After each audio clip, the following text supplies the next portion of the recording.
Today we'll be starting the fourth and final assignment in the rendering unit. As I've said before, everything we do in art is rendering because we're taking something and we're taking those tools to render it into something else. In this case, what we're going to be using is some of the oldest tools that exist, and that is charcoal. You could theoretically take a branch off of a tree, burn it, and then use that to draw with, but I think your parents probably would not really appreciate me assigning you that particular task. So we're going to be using pencils made of black charcoal, white charcoal, and then a kneaded eraser and a regular pencil. So those are your major tools that you're going to be using.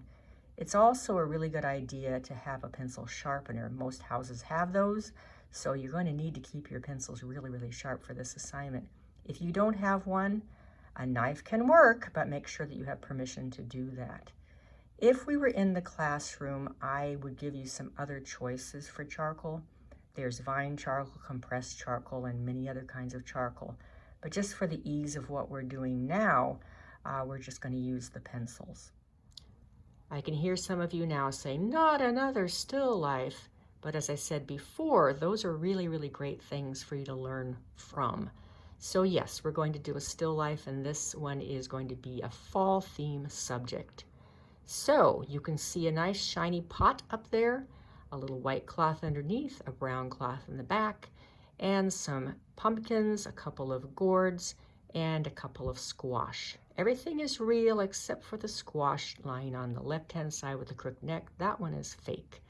Normally, I get far more than we have in this particular still life. But because of the fact that I usually get them at Trader Joe's and the line was so long, I didn't wait this time. I got them at the grocery store next to my house, and they're a lot more expensive. So you're going to get a little bit limited variety, which makes it a little bit more simple. This is not the one I'm actually going to draw. I've given you a couple of choices. I have drawn this previously, which I will post on here, but I'm going to do something a little bit different. Use the second choice. But the reason I do like this one is because the pot is reflective, and you can really have a lot of fun in what you do in that pot as you're drawing. But the one I'm going to be doing is this one. So the subject is almost exactly the same, and as I said, you get to choose between the two. But rather than having the really reflective pot, I've got a milk can. Some of you may be wondering what in the world a milk can is. Well, back in about mid-1800s, when people would have milk delivered to their houses rather than have to have their own cow, the dairies would put the milk in this milk can, come to your door, and then you would bring out a pitcher or some other container, and they'd pour the milk in there. So this is an old item. We don't use them anymore, but they're kind of cool shape. So when you are working with this one or any of them, make sure you're looking at the thickness of things. For example, on this lid, it has a lip and some highlight and shadow. On the handle, again, it's not just a line, it has highlight and shadow. That is the same for this over here. This pot lid has a lip, a highlight, and a shadow. The little handle has highlight and shadow, and the connector part as well. So make sure you are looking to see what is actually happening in those items. And I want to talk a little bit about the pumpkins. We have a tendency to draw pumpkins like cartoon jack-o'-lanterns. It is true that they have texture, but they are not so segmented. They don't have really, really heavy sections that you can see really deep shadows. So don't draw them symbolically. Get rid of that shape that you have in your head that you say is pumpkin shape, and actually look at what's happening here. That's true of almost everything you're looking at. There's nothing in here that you want to ever use symbols for. Your first step when you start is to choose the photo you want to use, and then you're going to do a light underdrawing directly on your toned paper, which is included in your packet. I know that I have been having you do a drawing on the newsprint. And you may do that if you want to just get warmed up, but I don't want you to have to transfer this whole drawing from another drawing onto your toned paper. It would be very messy. So in this case, I'm going to trust you to use your light until right method. Pick it and stick it. Look at your shapes, look at your spatial relationships, look at the angles, and just put it on.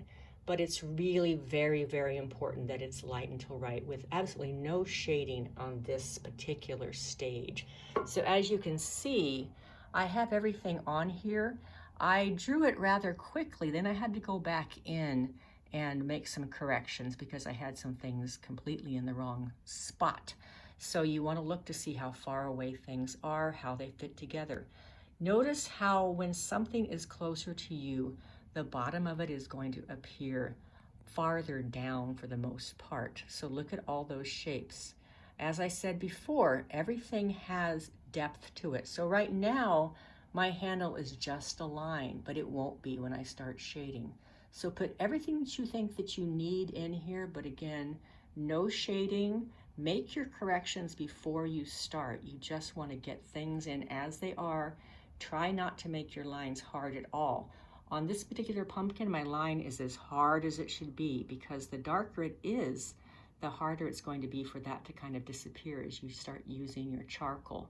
You don't want your pencil to show underneath your charcoal at all. Also, when you begin with charcoal, it is very important, and this is kind of hard to remember, that you do not mix your white and your black together.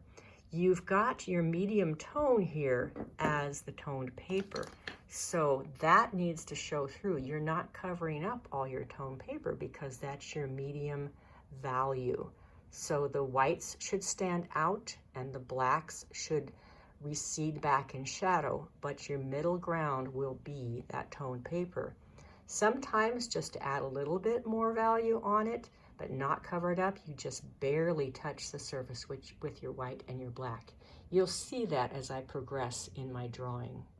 Just to review the steps that you're going to take, you need to go find your black charcoal, your white charcoal, your kneaded eraser, your toned paper, and then get a pencil. Then you choose from the photos that I have on my MHS. You may choose either the one with the reflective teapot or the milk can. There are some different angles of each of those. Then you are going to start on your tone paper by putting your light until right drawing. Get everything in place first. For my students, you are going to need to send that to me in an assignment so I can approve your shapes. So we may either do that through my MHS, or I may just have it shown to me during class. We will see which way we do it. Once you've got it approved, then we start the shading.